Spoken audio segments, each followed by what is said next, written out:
अस्सलामुअलैकुम की हाल ने सारे अल्लाह पाक साहब ਨੂੰ सलामत रखे ਤੇ अल्लाह पाक मेरी बहन ਨੂੰ ਜਿੰਦਿਆਂ ਵਸਦੇ ਰੱਖੇ हैं ठीक ठाक हो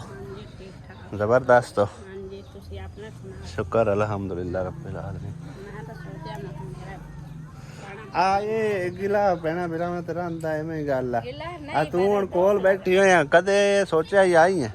ਮੇਰਾ ਲਿੱਠਾ ਵੇਖ ਲੈ ਪਿੱਤੂ ਚੱਲ ਕੇ ਤੇ ਉਹ ਆ ਜਾਂਦੀ ਇਹ ਕਿ ਤੈਨੂੰ ਪਤਾ ਮਾਲ ਦਾ ਕਾ ਬੱਠਾ ਪਾਟ ਹੋਣੇ ਦੀ ਮਸਰੂਫਿਆਤ ਕੁਛ ਜ਼ਿਆਦਾ ਵੱਧ ਦੀਆਂ ਨਾ ਹੈ ਆਣ ਤੱਕ ਗਈ ਉਹੀ ਮਸਰੂਫਿਆਤ ਕਿਹੜਾ ਕੋਈ ਇਕਰਾ ਸਾਥ ਦਿੰਦੀ ਹੈ ਗੱਤੇ ਹੋਏ ਨਾ ਅੱਗੇ ਆਪ ਹੀ ਕਰਦੀ ਹਾਂ ਬੜੀ ਆਪ ਹੀ ਕਰਦੀ ਨਾ ਅੱਗੇ ਕੋਈ ਨਾ ਸੁਰਾ ਗੱਤੇ ਹੋਏ ਸਾਡੇ ਇਹ ਦੁਕਾਨ ਤੇ ਹੁਣ ਆਂਦੀ ਵਧੀਆ ਮੈਂ ਖਜ਼ਾਨੇ ਆ ਕੇ ਚਲ ਜਿਹੜਾ ਕਾਢਿਆ ਮਾਮਾ ਅੱਗੇ ਕੋਈ ਨਾ ਸੁਰਾ ਮੁਕਣੇ ਦੁਨੀਆ ਦੇ ਤੇ ਆ ਗਾਂ ਤੇਰੀ ਲੱਗਦਾ ਹੈ ਮੈਨੂੰ ਐਵੇਂ ਬਿਮਾਰ ਜੀ ਨਹੀਂ ਤਾਂ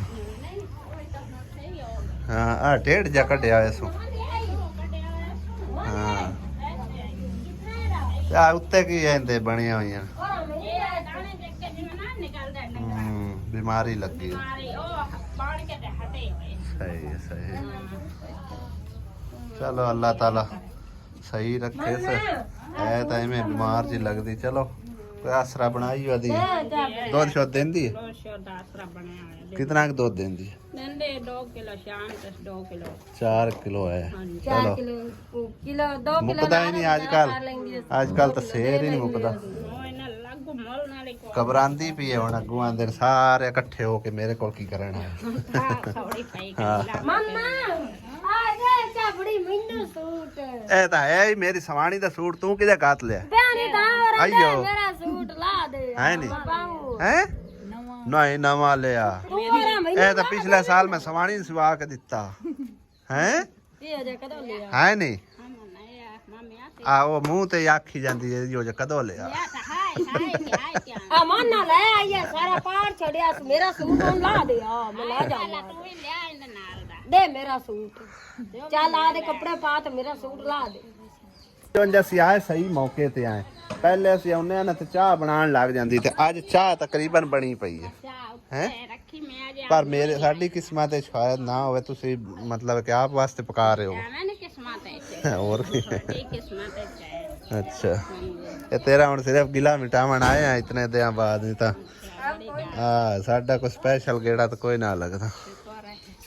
ਸੀਬ ਹੋਰਾਂ ਨੇ ਨਾ ਆਜ਼ਾਦ ਪਰਿੰਦਾ ਪਕੜ ਲਿਆ ਆ ਵੇਖੋ ਨਾ ਇਹ ਵਾਲਾ ਕਬੂਤਰ ਸਮਝੋ ਕਿ ਮਸਜਿਦਾਂ ਦੇ ਮੀਨਾਰਾਂ ਤੇ ਬਹਿੰਦੇ ਨੇ ਜ਼ਿਆਦਾਤਰ ਜਾਂ ਫਿਰ ਆਜ਼ਾਦ ਹੁੰਦੇ ਨੇ ਐਡੇ ਐਡੇ ਪਰ ਕਿਸੇ ਦੇ ਵੀ ਨਹੀਂ ਹੁੰਦੇ ਨਾ ਹੀ ਇੰਨੇ ਕਦੀ ਡਰੇ ਨੇ ਕਬੂਤਰ ਠੀਕ ਹੈ ਨਾ ਇਹ ਕਾਬੂ ਕਿਵੇਂ ਆ ਗਿਆ ਤੇਰੇ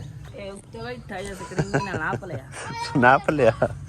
ਇਹ ਆਜ਼ਾਦ ਪਰਿੰਦਾ ਹੈ ਗਿਆ ਇਹਨੂੰ ਜਾਵਣ ਦੇਈਏ ਛੋੜ ਦੇਈਏ ਲਓ ਜੀ ਇਸ ਪਰਿੰਦੇ ਨੂੰ ਕਰਨ ਲੱਗੇ ਆ ਅਸੀਂ ਆਜ਼ਾਦ ਤੇ ਬਿਸਮਿਲ੍ਲਾਹਿਰ ਰਹਿਮਾਨ ਰਹੀਮ ਚੱਲ ਜੀ ਕਿਉਂ ਗਿਆ ਕਿ ਨਹੀਂ ਉੜਦਾ ਜੇ ਹੁੰਦਾ ਹੁਆ ਜਾਂ ਤਾਂ ਉਹਨੇ ਇੱਥੇ ਹੀ ਰਹਿਣਾ ਮਿਸਤਰੀ ਛੁੱਟੀ ਕਰਕੇ ਘਰ ਚਲੇ ਗਿਆ ਪੈਡ ਸ਼ੈਡ ਕਰਕੇ ਬੈਕ ਸਾਈਡ ਵਾਲੀ ਔਰ ਤਕਰੀਬਨ ਕੋਈ 3 ਫੁੱਟ ਰਹਿ ਗਈ ਹਾਂ ਵੇ ਲੱਡੂ ਇੱਕ ਕੋਨਾ ਲੱਗ ਗਿਆ ਉੱਥੇ ਤੱਕ ਤੇ ਦਰਵਾਜ਼ਾ ਇੱਥੇ ਫਿੱਟ ਹੋਵੇਗਾ ਔਰ ਤਕਰੀਬਨ ਜਿਤਨੇ ਮੈਂ ਵਲੌਗ ਬਣਾ ਰਿਹਾ ਨਾ ਹਰ ਵਲੌਗ ਦੇ ਵਿੱਚ ਮੈਂ ਤਫਸੀਲ ਨਾਲ ਗੱਲ ਕਰਦਾ ਫਿਰ ਵੀ ਮਤਲਬ ਕਿਸੇ ਮੇਰੇ ਭੈਣ ਭਾਈ ਮੇਰੇ ਸਬਸਕ੍ਰਾਈਬਰ ਨੂੰ ਸਮਝ ਨਹੀਂ ਆਉਂਦੀ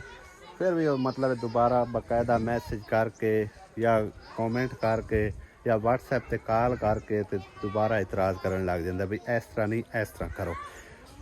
ਹੁਣ ਮੈਂ ਮੁਕੰਮਲ ਤੌਰ ਤੇ ਭਾਈ ਸਭ ਡਿਟੇਲ ਦੇ ਛੱਡਣਾ ਇਸ ਤੋਂ ਬਾਅਦ ਤੇ ਹੁਣ ਜਿਸ ਟਾਈਮ ਐਂਡ ਹੋਵੇਗਾ ਨਾ ਉਦੋਂ ਹੀ ਤੁਸੀਂ ਵੇਖ ਲੈਣਾ ਵੀ ਇਹ ਕਿਸ ਹਿਸਾਬ ਨਾਲ ਬਣੇ ਨੇ ਔਰ ਇਹਦਾ ਬਣਾਉਣ ਦਾ ਇਸ ਤਰ੍ਹਾਂ ਬਣਾਉਣ ਦਾ ਮਕਸਦ ਕੀ ਆ ਬਲਕਿ ਮੈਂ ਹੁਣੇ ਹੀ ਇਹ ਸ਼ਾਮਲ ਕਰ ਦੇਣਾ ਕਿ ਇਸ ਤਰ੍ਹਾਂ ਇਹਨਾਂ ਦੇ ਬਣਾਉਣ ਦਾ ਕੀ ਮਕਸਦ ਹੈਗਾ ਉਹਨਾਂ ਦੇ ਕੋਲੇ ਮਾਜ਼ੂਰ ਬੱਚਾ ਠੀਕ ਹੈ ਨਾ ਅਗਰ ਅਸੀਂ ਇਹ ਭਾਈ ਸਾਹਿਬ ਦੋਵੇਂ ਕਮਰੇ ਬਣਾ ਛੱਡਨੇ ਆ ਨਾ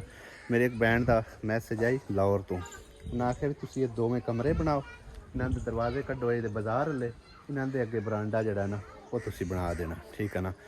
ਪਹਿਲੀ ਗੱਲ ਤਾਂ ਮੈਂ ਸਾਰੀ ਦੱਸੀ ਹੈ ਕਿ ਇਹਦਾ ਬਜਟ ਜਿਹੜਾ ਨਾ ਮੇਰੇ ਕੋਲ ਮਸਾਂ ਇੰਨਾ ਦਾ ਠੀਕ ਹੈ ਨਾ ਔਰ ਉਹ ਵੀ ਸਮਝੋ ਕਿ ਨਾ ਬੜੀ ਅਪੀਲ ਕਰਕੇ ਤੇ ਕੁਝ ਭੈਣਾਂ ਭਾਈਆਂ ਨੇ ਚਲੋ ਹੈਲਪ ਕੀਤੀ ਆ ਅੱਲਾਹ ਪਾਕ ਉਹਨਾਂ ਨੂੰ ਨੇਕ ਜਜ਼ਾ ਦੇਵੇ ਤੇ ਮਜ਼ੀਦ ਅਗਰ ਅਸੀਂ ਬਰਾਂਡੇ ਵਾਲੇ ਟੁਰਨੇ ਆ ਨਾ ਇਹਨਾਂ ਨੂੰ ਅਸੀਂ ਦੋਵਾਂ ਕਮਰੇ ਨੂੰ ਬਣਾ ਛੱਡਨੇ ਤੇ ਬਰਾਂਡਾ ਅਸੀਂ ਵੱਖਰਾ ਬਣਾਉਂਦੇ ਇੱਕ ਤਾਂ ਇਹਨਾਂ ਦਾ ਹੋ ਜਾਵੇਗਾ ਵਿਹੜਾ ਬਿਲਕੁਲ ਸੌੜਾ ਠੀਕ ਆ ਮਗਰ ਇਹ ਜਗ੍ਹਾ ਥੋੜੀ ਜਿਹੀ ਬਚਣੀ ਆ ਤੇ ਉਸ ਵਿਹੜੇ ਦਾ ਫਾਇਦਾ ਕੋਈ ਨਹੀਂ ਹੋਣਾ ਠੀਕ ਹੈ ਉਹ ਸੋਚਦੇ ਨੇ ਸ਼ਹਿਰਦਾਰੀ ਦਾ ਵੀ ਸ਼ਹਿਰਦਾਰੀ 'ਚ 4-5 ਫੁੱਟ ਦੇ ਕਮਰੇ ਜਿਹੜੇ ਨਾ ਹੁੰਦੇ ਆ। ਲੇਕਿਨ ਪਿੰਡਾਂ 'ਚ ਭਾਈ ਸਾਹਿਬ ਐਡੇ ਸੌੜੇ ਕਮਰੇ ਕਦੇ ਵੀ ਨਹੀਂ ਹੋਏ, ਕਿਸੇ ਦੇ ਵੀ ਨਹੀਂ ਕਮਰੇ ਹੋਏ, ਠੀਕ ਹੈ ਨਾ। ਹੁਣ ਇਹ ਪਿਛਲਾ ਕਮਰਾ ਹੈ 15 ਫੁੱਟ ਦਾ, ਇਹ ਵਾਲਾ ਕਮਰਾ ਜਿਹੜਾ ਨਾ ਇਹ ਆਉਂਦਾ ਪਿਆ ਤਕਰੀਬਨ 12 ਫੁੱਟ ਤੇ। ਔਰ ਇਹ ਕਮਰਾ ਅਗਰ ਬਣਾ ਲਓ ਜਾਂ ਬਰਾਂਡਾ ਬਣਾ ਲਓ, ਇੱਕ ਹੀ ਗੱਲ। ਅਗਰ ਅਸੀਂ ਕਮਰੇ ਬਣਾ ਛੱਡਨੇ ਨਾ ਭਾਈ ਸਾਹਿਬ, ਉਹ ਮਜ਼ਦੂਰ ਬੱਚੇ ਨੂੰ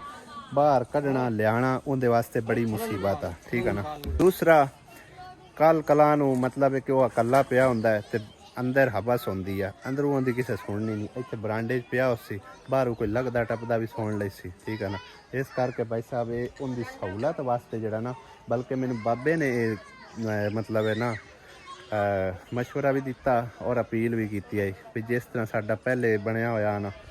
ਉਹ ਪਿਛਾਂ ਕਮਰਾ ਤੇ ਅੱਗੇ ਬਰਾਂਡਾ, ਉਸ ਹਿਸਾਬ ਨਾਲ ਤੁਸੀਂ ਸਾਨੂੰ ਜਿਹੜਾ ਨਾ ਤਮੀਰ ਕਰਕੇ ਦੇ ਛੱਡੋ ਤੇ ਤੁਹਾਡੀ ਬੜੀ ਮਿਹਰਬਾਨੀ। ਅਦਰਵਾਈਜ਼ ਅਗਰ ਅਸੀਂ ਕਮਰਿਆਂ ਲੈ ਟੁਰਦੇ ਤੇ ਚਲੋ 2 ਕਮਰੇ ਵੀ ਬਣ ਸਕਦੇ ਹਨ, ਉਹਦਾ ਕੋਈ ਇਸ਼ੂ ਨਹੀਂ ਹੈ। ਇਹ ਹੁਣ ਬਰਾਂਡਾ ਬਣਾ ਲੈਂਦੇ ਹਾਂ ਜਾਂ ਕੱਲ੍ਹ ਨੂੰ ਇਹ ਕਮਰਾ ਬਣਾਉਣਾ ਵੀ ਚਾਹੁੰਦੇ ਨੇ, ਉਹਦਾ ਵੀ ਕੋਈ ਪ੍ਰੋਬਲਮ ਨਹੀਂ, ਠੀਕ ਹੈ ਨਾ। ਜਿਹੜਾ ਅਸੀਂ ਕਮਰੇ ਵਾਸਤੇ ਨਾ ਸਮਝੋ ਉੱਤੇ ਥੋੜ੍ਹਾ ਜਿਹਾ ਉੱਤੇ ਜਾ ਕੇ ਨਾ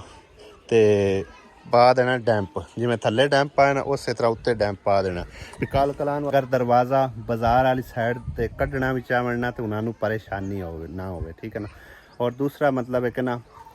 ਬਰਾਂਡੇ ਦਾ ਇਹ ਫਾਇਦਾ ਹੈ ਕਿ ਜਿਹੜਾ ਇਹਨਾਂ ਦਾ ਮਾਜ਼ੂਰ ਬੱਚਾ ਨੇ ਉਸ ਵਾਸਤੇ ਭਾਈ ਸਾਹਿਬ ਇਹ ਸਪੈਸ਼ਲ ਬਣਾਇਆ ਜਾ ਰਿਹਾ ਔਰ ਬਾਬੇ ਦੀ ਅਪੀਲ ਤੇ ਬਣਾਇਆ ਜਾ ਰਿਹਾ। ਵਰਨਾ ਮੇਰਾ ਦਿਲ ਵੀ ਇਹ ਆ ਵੀ ਚਲੋ 2 ਕਮਰੇ ਜਿਹੜੇ ਨਾ ਉਹ ਇਸ ਪਾਸੇ ਬਣਾ ਦਿੰਦੇ ਤੇ ਅੱਗੇ ਬਰਾਂਡਾ ਜਿਹੜਾ ਨਾ ਚਲੋ ਬਣ ਜਾਸੀ ਜੇ ਅੱਲਾਹ ਪਾਕ ਨੇ ਗੁੰਜਾਇਸ਼ ਦਿੱਤੀ ਤਾਂ।